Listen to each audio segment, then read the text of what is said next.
Hi, this is Quinn at Kaizink, and today I'm going to show you how to utilize templates within Trainual. So the first thing you're going to do is you're going to go to trainual.com/templates, and they've got them sorted into 3 different categories: processes, policies, and roles.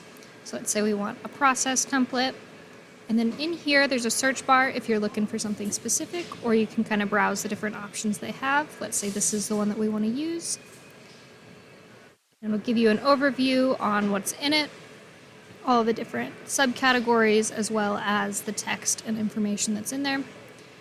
So you're going to click on View this process in Trainual, and this will give you it in the Trainual layout over here. And you're going to click this Jump Back In button on the top right, and click Copy and Go, and this will copy it over to our Trainual account.